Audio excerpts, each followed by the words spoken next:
Olá, meus amigos e minhas amigas do canal Falando de Vida. Eu sou o pastor Wagner Pina. Estamos de volta com muita alegria para compartilhar com você uma palavra de esperança, de fé, de consolação da parte de Deus. Hoje nós vamos tratar de um tema bastante interessante, a cura para a solidão. Portanto, quero pedir a você que fique ligadinho até o final desse vídeo e compartilha com quem você puder esta mensagem em nome de Jesus.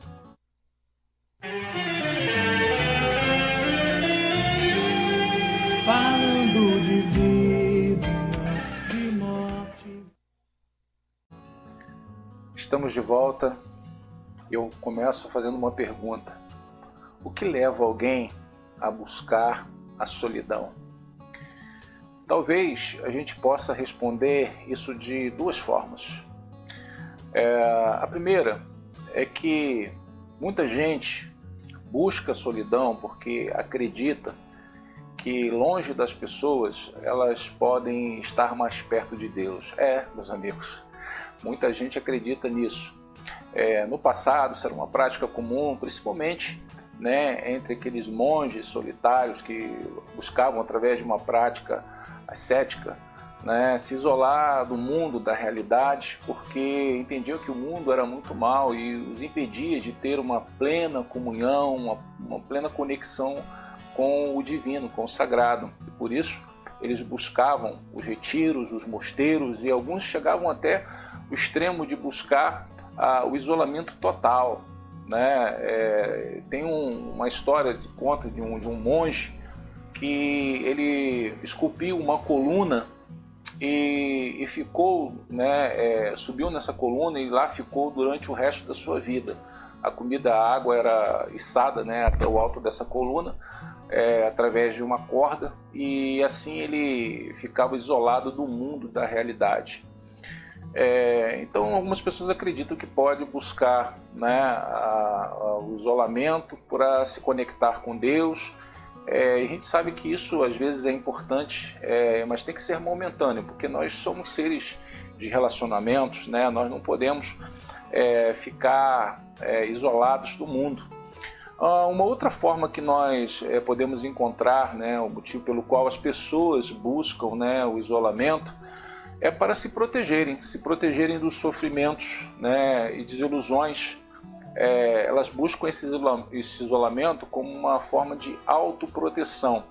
Elas estão tão decepcionadas com as pessoas, com as coisas do mundo, da realidade da vida, que elas procuram o isolamento.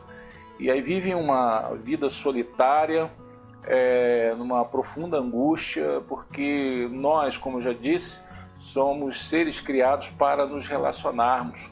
E quando alguém faz isso de forma deliberada, ela, sem querer, acaba adoecendo. A gente pode entender que o distanciamento momentâneo, às vezes, é necessário. A Bíblia mesmo ensina, quando nós vamos orar, nós precisamos ir para o recôndito do nosso quarto, buscar a face de Deus. Mas tão logo nós acabamos de orar, voltamos para a vida, para a realidade, para os nossos relacionamentos. A Bíblia nos fala lá em Provérbios, capítulo 18, versículo 1, quem se isola busca interesses egoístas e se rebela contra a sensatez. Então a gente vê que muita gente acaba se tornando uma pessoa insensata, justamente por buscar essa forma de vida isolada, E algumas pessoas acabam fazendo isso, como já disse, para se autoprotegerem. Esse distanciamento, esse isolamento que acaba se tornando crônico, ele de certa forma é motivado pelo egoísmo da pessoa. E assim fazendo, acaba roubando também a alegria da utilidade, porque a pessoa que está isolada, a pessoa solitária, ela não tem como ser útil na vida de ninguém, justamente porque ela busca esse isolamento. Nós fomos criados, para o relacionamento. Fomos criados para sermos pessoas que convivem com outras pessoas. Provavelmente você já deve ter tido a oportunidade de ver aquele filme, O Náufrago, né, estrelado por Tom Hanks. A história desse filme é muito interessante porque conta, né, a história de um homem que sofre um acidente aéreo, vai parar numa ilha remota, e essa ilha era totalmente inabitada. E o ator, né, desse filme, que é o Tom Hanks, ele vive o drama de um personagem que ficou durante muito tempo isolado naquela ilha, então ele precisou aprender a se virar, a arrumar comida, a caçar, né, a pescar. Só que quanto a isso ele conseguiu se adaptar bem. O que ele não conseguiu se adaptar bem foi com respeito ao isolamento, né? O personagem, então ele cria um personagem, né, fantasioso. Ele começou a falar, né, com a sua bola de vôlei, né, uma bola de vôlei que ele achou ali no meio dos destroços, né, o senhor Wilson.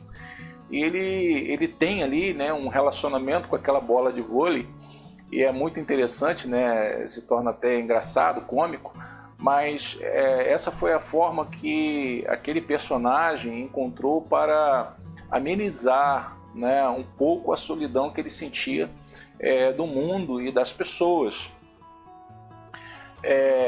E aí, né, vem uma indagação. Então, aquilo que a palavra de Deus diz, né, lá, quem se isola busca interesses egoístas e se rebela contra a sensatez.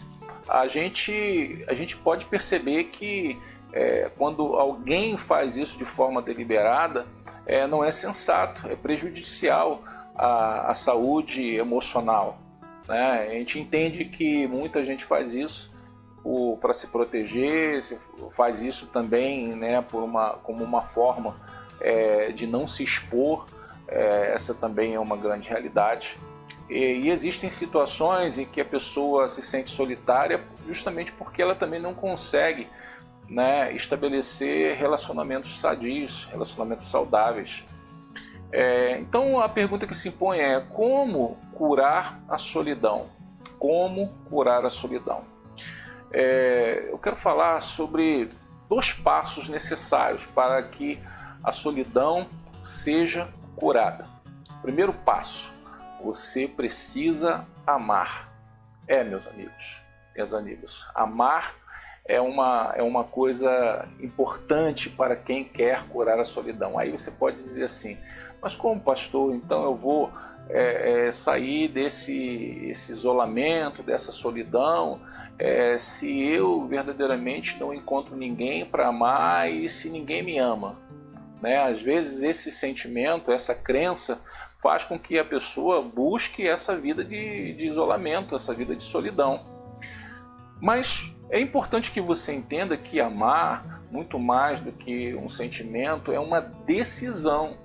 Então, quando você decide amar, você não vai fazer isso porque apenas tem um interesse, porque é factível, né, para você o amor. Você vai amar justamente porque existem pessoas que podem e precisam ser amadas, né? Amar é o ponto de partida para a cura da solidão. Amar é a ponte que diminui as distâncias, as diferenças que existem entre você e outras pessoas, né? Talvez você se sinta isolado, sozinho, justamente porque você se sente tão diferente das pessoas e não vê a chance de estabelecer um relacionamento. Mas quando você ama, essas diferenças elas são diminuídas. Então, decida amar. Esse é o primeiro passo para que você possa curar a solidão. O segundo passo, né, você precisa perdoar. Né? O perdão é algo fundamental para que você não viva solitário. Perdão é o remédio para a alma, porque o ódio, a amargura, né, são sentimentos tóxicos. E quando você está amargurado, quando você odeia, você não tem essa capacidade, essa liberdade, né, para viver os relacionamentos de uma forma sadia, né, de uma forma saudável. E aí é muito importante que você decida, através, né, do amor, também perdoar. O perdão é o segundo passo para que você consiga, né, sair desta vida solitária, desta vida de isolamento. Obviamente, o perdão nos faz, né, pessoas mais próximas daquelas pessoas que nós estamos com alguma dificuldade de nos relacionar por algum mal feito, por alguma ofensa que essa pessoa porventura tenha feito contra nós. É muito importante entender que a base, né, de uma vida saudável que se estabelece através da decisão de amar e também de perdoar, é porque nós encontramos tanto o amor quanto o perdão no próprio relacionamento de Deus para conosco, né? Deus decidiu amar o homem e amou de tal maneira que enviou o seu Filho, né, para que nós não perecêssemos, mas tivéssemos a vida eterna. João, capítulo 3, versículo 16. Então, tanto o amor quanto o perdão é a forma que Deus escolheu para se relacionar com o homem. Esse homem pecador, esse homem miserável, esse homem que não era digno, né, do relacionamento com Deus. Então, você pode curar a solidão quando você decidir amar e quando você decidir perdoar também. Então, meus amigos, né, se você está vivendo solidão, busque amar, busque perdoar, busque a sua família, busque aquelas pessoas que um dia estiveram ao seu lado, mas que pelas contingências da vida, né, se tornaram pessoas distantes de você, ou você se tornou distante delas. Busque essas pessoas, ame essas pessoas, perdoe essas pessoas se porventura elas te fizeram algum mal. E isso para que você cure a solidão. Que Deus abençoe sua vida e faça você refletir sobre tudo isso de maneira própria, né, para que você tenha uma vida saudável. Afinal de contas, esse é o canal Falando de Vida, uma palavra para o seu coração. Se você gostou desse vídeo, curta, compartilhe o máximo que você puder para que o nosso canal atinja aí o maior número de inscritos, também o maior número de likes, ganhando relevância, né? E assim podendo abençoar a vida de outras pessoas. Foi muito bom estar com vocês e até o nosso próximo Falando de Vida.